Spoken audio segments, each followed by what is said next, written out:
Profesor y compañeros, en esta oportunidad nos ha tocado como grupo consecuencias del bullying en el desarrollo de la autoestima. Los integrantes lo podemos ver en la pantalla y quien les habla es Fiorella Damaris Pariona Rondán. Para el tema, primero sabremos los conceptos de autoestima y bullying. Empezando con el autoestima, ¿no? Lo veremos etimológicamente, ¿no? El término autoestima viene del prefijo que es auto, ¿no? Del prefijo griego que es auto, que significa por sí mismo, uno mismo, ¿no? Habla de uno mismo. Y añadido a esta, que es estima, que deriva del latín, ¿no? Que significa apreciar, ¿no? Entonces, juntando todo esto, podemos llegar a la conclusión de que la autoestima es la valoración, percepción que tenemos de nosotros mismos, ¿no? Por un juicio positivo o negativo, ¿no? Añadido a esto, ¿no? También la evaluación de pensamientos, experiencias y sentimientos. Los cuatro tipos de autoestima que existen, ¿no? La primera es que es autoestima alta y estable, ¿no? Este tipo de personas se aceptan y se aman como son, ¿no? Por lo que suelen expresarse libremente sin temor al que dirán, pero también aceptan sugerencias y comentarios de buena manera de otras personas. Se podría decir que es el tipo de autoestima ideal, ¿no? Luego tenemos a la autoestima alta pero inestable. Estas personas se acepta y se ama como es, sin embargo, siempre está al pendiente de lo que dirá el resto de ella, por lo que siempre tiene que hacerlo bien, siempre tiene que estar bien, siempre tiene que estar bien vestida y cosas así, ¿no? Luego tenemos a la autoestima baja y estable, ¿no? Esta persona va a pensar que nunca está a la altura, va a tener una mala autoimagen de sí misma, ¿no? Por lo que cualquier triunfo que pueda tener esta persona siempre va a pensar que es un haz de suerte y nunca es algo propio de ella, ¿no? Estas personas tienden a tener algún tipo de depresión. Y por último, la autoestima baja e inestable, ¿no? Estas personas siempre van a ser dependientes, siempre van a depender de lo que la otra persona diga, siempre va a escuchar otros comentarios y nunca va a tener una propia decisión, ¿no? Totalmente se ve que no encaja. Ahora vamos a hablar acerca de cómo influye la autoestima en nuestra vida. Y este tema es muy importante porque la autoestima viene a ser un estado mental. Entonces está presente a lo largo de todos los procesos cognitivos que nosotros hacemos. La toma de decisiones, cómo nosotros captamos ciertas ideas.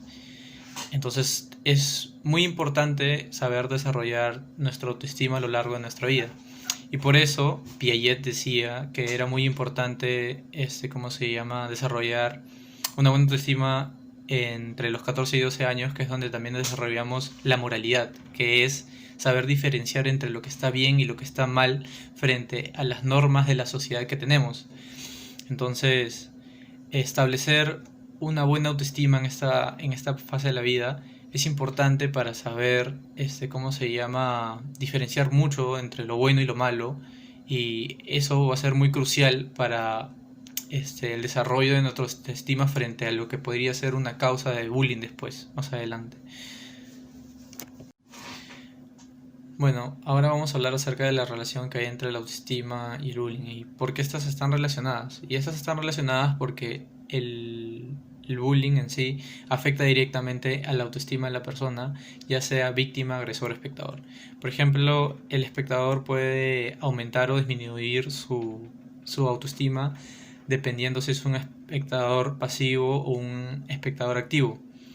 El agresor pasa lo mismo, por el mismo hecho de que el agresor mismo puede haber sido víctima y por lo tanto su autoestima pudo haber sido una autoestima normal o alta, y al ser víctima se convirtió en una baja y luego se convirtió en un agresor.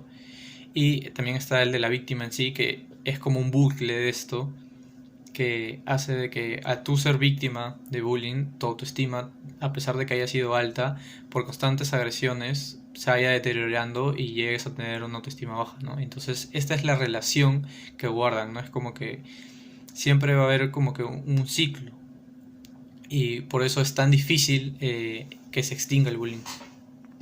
Veremos qué significa bullying. Para ello también lo veremos etimológicamente. Este término no existe realmente en la Real Academia Española porque se ha hecho ya coloquial, ¿no? Y aún así conocida y conocida por muchos países. Este término bullying en realidad viene de la palabra bully, un préstamo del inglés que significa abusador. A ello se le añade el ing, ¿no? Que significa para darle, para darle un significado de, de acción, ¿no? Que es abusado, ¿no? Entonces, este término realmente hace referencia al abuso, ¿no? Al acoso escolar que existe entre escolares, ¿no? Ya sea el abuso físico o psicológico. Más adelante iremos explicando los tipos que existen. Los 5 tipos de bullying que existen a nivel escolar, ¿no? El verbal, el físico, el social, el sexual y el cibernético, ¿no? En el verbal se caracteriza por poner apodos, por poner frases o cosas así que lo puedan herir, ¿no? Basándose siempre en sus rasgos físicos o en alguna deficiencia de salud que pueda tener esta persona, ¿no? Por ejemplo, si es que usa lente diciéndoles 4 ojos, pero de una manera un poquito más agresiva, ¿no? En el físico, este se divide en 2 partes, que es el directo y el indirecto. Es mucho más fácil detectar el directo, ya que se va a ver golpes o puñetazos o cosas así que va a ser fácil de detectar. Y el indirecto siempre va a ser como que un poquito más sutil, ¿no? Que es el de esconder las cosas, el de molestarlo así, ¿no? Solapamente. El social, que es hacerle la ley de hielo. Este siempre va a ser dirigido, ¿no? Por algún tipo de líder que le diga a los demás, ¿sabes qué? A esta persona no le hablas y punto, ¿no? Y esto se genera y crece, ¿no? A nivel sexual, ¿no? Esto se ha visto mayormente en niñas, pero también se ha visto en niños, ¿no? Esto puede ocasionar secuelas psicológicas, ¿no? Traumas en un futuro, ¿no? Y ahora que se podría decir, un poco más común y más visto, que es el cibernético, ¿no? Que es todo por redes sociales, publicar fotos, inventar historias o cosas así para hacer quedar mal a esta persona. Este bullying cibernético se ha visto siempre más que todo en adolescentes, ya que son los que más interactúan con las redes sociales. Le cedo el pase a mi compañero. Ahora vamos a hablar acerca sobre las causas del bullying. Si bien no hay un perfil exacto que nos diga cuáles son las causas que determinan este comportamiento, hay un montón de factores que determinan que se pueda dar. Una de las principales es el vínculo afectivo familiar, sobre todo en el desarrollo de la infancia del niño, la cual, si éste se ve afectado de una manera tanto muy positiva o muy negativa, siempre lleva a extremos. Esto va a afectar mucho en de que esta persona pueda causar bullying más adelante. Otra de los factores podría ser el grado de permisividad que se les da cuando van creciendo, ¿no? Si son como que muy estrictos con los niños van a quedar como que resentidos frente a esa falta de permiso, y si se les permite hacer de todo no van a tener un control hacia lo que pueden o no pueden hacer. Otra de los factores también puede ser un sentimiento de inferioridad que ellos desarrollen frente a algún tipo de campo que ellos quieren desarrollar, algún tipo de capacidad que siempre quisieron hacer pero al final no lo hicieron, entonces se sienten inferiores por haber sido reprimidos. Otro factor puede ser la violencia familiar, y esto puede ser en 2 casos, ya que puede ser un caso de violencia familiar que sea por tipo de vista, y otro sea en el caso de que ellos reciban violencia familiar. Entonces eso puede haber también afectar en su crecimiento y por lo tanto ser una causa. Y otra de las causas, y ya por último, solamente con las más importantes, es la falta de habilidad social que algunas personas tienen, y eso va a afectar como que su interacción con el mundo, entonces eso los va a reprimir también, y eso a la hora de sociabilizar puede generar de que sean agresivos y por lo tanto puedan padecer o puedan causar bullying. Ahora les hablaré sobre las consecuencias del bullying y cómo es que éstas afectan tanto a víctimas, agresores y observadores. En las víctimas de la intimidación tienden a tener baja autoestima y pueden sentirse deprimidas, inseguras y ansiosas. Normalmente estos estudiantes se encuentran encerrados en sí mismos, preocupados y temerosos. De acuerdo a las estadísticas, las mujeres se ven más afectadas por el hecho de ser evitadas socialmente y de ser evaluadas negativamente por sus partes iguales. Por otro lado, se indica que los implicados en el bullying mostraron el riesgo más alto de ideación al suicidio, es decir, pensar en suicidarse y cometerlos.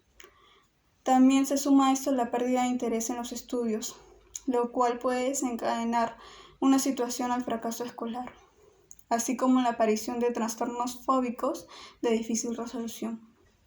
Aparte de esto, se presenta dificultad para conciliar el sueño, dolor de estómago, náusea, entre otros, aunque estos varían, depende del diagnóstico brindado de la víctima.